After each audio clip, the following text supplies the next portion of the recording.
Cheers. Thank you. Enjoy. Welcome to Nederburg. After last night, Friday night, I was in Cape Town for the match in Africa, watching two of the tennis greats, having way fun than any athletes have ever had before, watching Bill and Trevor live out schoolboy fantasies and watching Sia Khaleesi raise the roof. So I'm in need of a slightly calmer Saturday, and what better place to do that than Nederburg for their Harvest Festival. The new bubbles, which came out last year, are a wonderful addition to an estate that's got fantastic history, a great story, and today an air of celebration about it. Carl Wasty from KFM is hosting us today. We're heading out into the vineyards, we're crushing some grapes, and then coming back for a harvest table, and I suspect 1 or 2 glasses of Nederburg. Our host at Nederburg this afternoon is the relentless wall of energy that is KFM's afternoon drive host, Carl Wasty. You're incredible when it comes to the airwaves. What do you like in the world of wine?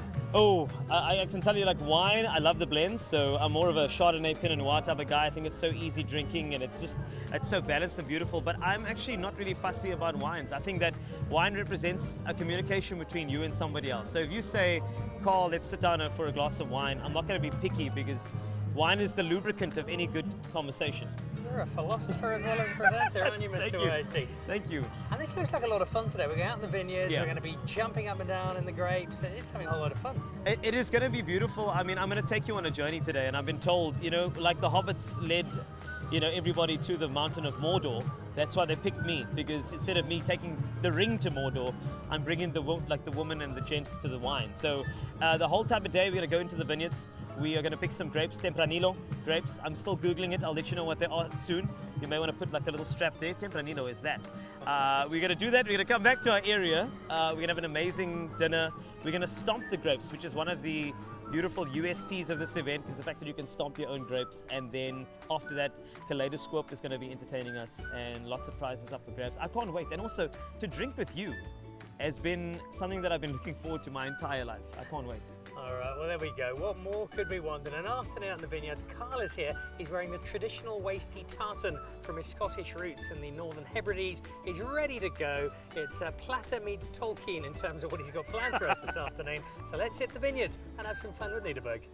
So I looked around and suddenly everybody appeared to have disappeared, and the reason is they've all dashed down to prepare for the first really big part of today's adventure. We're going out into the Winelands, we're going to go and explore, we're going to find some Tempranillo grapes, and we're going to stomp them. It's just a really playful afternoon at Nederburg.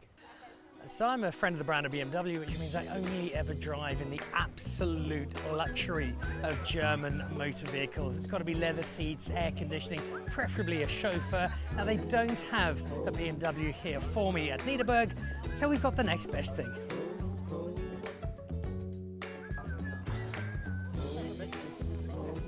So en route, we're hurtling out to the vineyards at about 3.5 kilometers an hour. So the average speed of somebody at Tolcom getting back to you.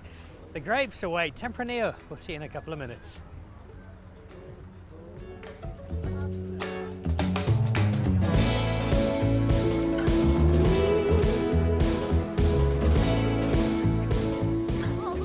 So it doesn't matter how many times you come to the Winelands and the Cape, how often you get down here. On a day like this, it's really hard to envisage anywhere that's more glorious than the world. The skies are perfect, you're surrounded by vines, the wine is just a couple of minutes away.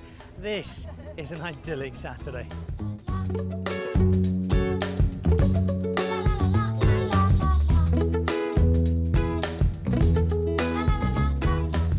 So on the list of important people at Nederburg, Isabel Thierbus is probably the most important of them all, because you are the viticulturalist. That's correct. So what does a viticulturalist do? Well, basically, we look after the vines, all the vines where we source the grapes from, all over different areas. Yes, and I always, now is harvest time, as you can see. So when the grapes are ready for picking, I will go to the farmer and tell him it's right to come into the cellar, and then we harvest it. It sounds like viticulturalist is a very complicated term for farmer. Yes. Yeah. Basically, you're Nederburg's farmer. Yes, actually, yeah. I'm a farmer. I come from a family that's everyone's farmers. So, yeah, that's where my love for the wine started. You've been very generous because you've welcomed a whole pile of savages to come out here and pillage your vineyards. What grapes have we got here, and what are we doing with them? Okay, so what we have here is Tempranillo. Usually we put it in a blend. And yes, very nice, fruity, always rounds the blend off. Very nice. Spanish grape, good in dry conditions. Does that suggest Very that the drought we've had, the conditions up here, there's a grape we'll see more of? Exactly. We had a very 2 years of drought here in Paul, so this is the vines that usually is very good to plant in dry conditions. Yes. Now, in the background, I can hear 2 or 3 people losing fingers at the moment because you've given us all these sort of industrial potato peeler numbers. These are to get rid of the grapes. You're the expert here, you're the award-winning farmer. How do I remove a bunch of grapes professionally? And watch this carefully because she studied for decades to do this just right. So let me show you. Basically, you take your left hand, hold the bunch, and you just cut it there. That looks awfully simple. Yes. So you always have to see your left hand because it's underneath all the leaves. You can cut your fingers. Finally, the grapes that we've cut, are you actually going to be making wine, or are you just being nice to us and throwing them away afterwards? No, we're definitely going to make wine. We cannot waste this beautiful grapes, so we will definitely make wine with this. All right, so sadly I didn't read my contract until just before we finished. I signed what I thought was an indemnity form for Isabel when I arrived. Instead it says that I've got to collect 2,000 bunches of grapes before I can go home, so I've got a bit of work to do. Perfect. So there we go. How was that, Isabel? Oh, no, that was perfect. All right, you know what I think really makes me good at this? It's my very good choice of footwear for a harvest festival. Oh, yeah. What happened there?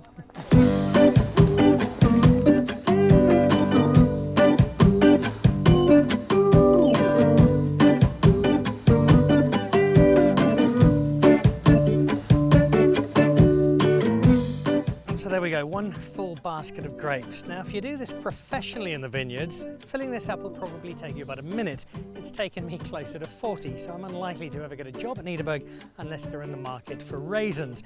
But I do have a full load. I'm going to toss it in with the rest from everybody else who has been picking, and these will go into the Nederburg Tempranillo. I think, given my technique, this could be 6-star platter wine in the making.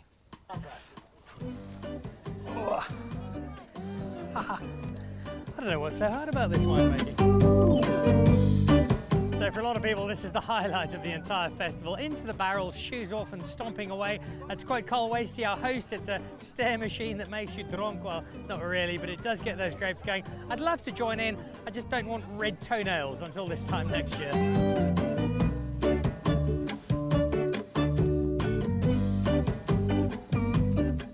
So the hard work is done, and Dan the winemaker is now ready for a bit of a break. It was great fun out there in the vineyards, but now time for some Nederburg, and kicking off with one of my favourites at the moment from the estate. It's their Anchorman Shannon. That would be Philippus Wolfhard, 1791. He started Nederburg and his legacy continues to this day with some Shannon, South Africa's favourite grape at the moment, I feel, and a great way to start off the evening. There's loads of food, there's a harvest table being set up, the marquee behind me full of people having some wine, enjoying some food, and just enjoying getting to know a whole range of new friends, all brought together by the joy of wine.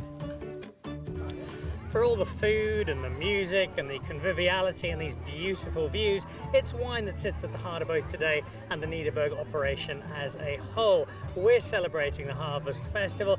Samuel, for you as the winemaker extraordinaire, for you and for all of your fellow winemakers in the area, different kind of celebration. The harvest is almost done, and it's a time to look back at what's been a fairly manic last little stretch. Yeah. Every year is different, you know. Every year you have different climate plays a role, and every year when you get to that point where everything's come together, it's a time that's worth celebrating. I mean, there's a real time, grinding times, late nights, and battling elements. But when it all comes together and you can actually enjoy some of the work, that's something worth celebrating. The process now begins to turn those grapes into wine. Some will arrive a little sooner than others. On what you've seen so far, what do you feel about this harvest? Well, in the early part of this harvest, in January, we had a few rainy spells, which is lengthening the ripening period. So what I've picked up on the reds is that we've got a slower ripening, which is good for us because it builds more of that flavours. And I've seen also that the skins of the grapes that we're receiving are a bit thicker than I expected the last year, which is good. So that means we're going to get some better extraction, good color extraction. Will be more tannins for us, which will mostly work into wines that can maybe age better. So 2020, those years with the round numbers, they usually turn up to very good ones. So yeah, I'll be thumbs to this one as well. Looking forward to them. It'll be a little while until we taste them, particularly the reds. But you do have some red wine for us to try now. And it's a series that I'm becoming increasingly enamored with the more I drink it. My wife's falling for this completely. And you got one of them for us now, the Heritage Heroes selection. And what I love about it is that you've taken some of the heritage, but you've spun it into some really cool stories with the names. Here's a great example. We've got the motorcycle marvel here. Tell us the story about Günter Brosel.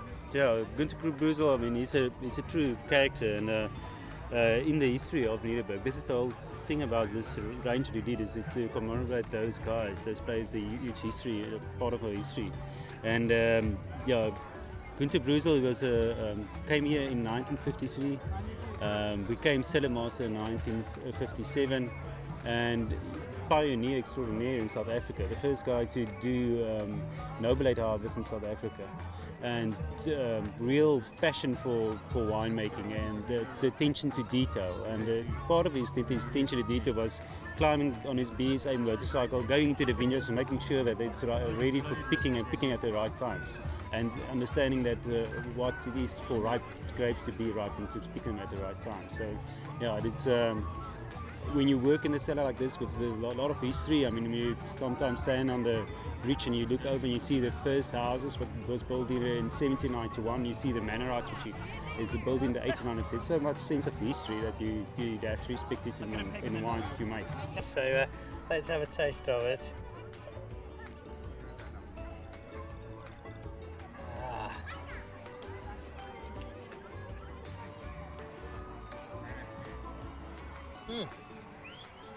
Oh, it's the softness, it's the fruit there. It's still quite ripe fruit, but it's still beautiful fruit. That slightly sour cherry. That.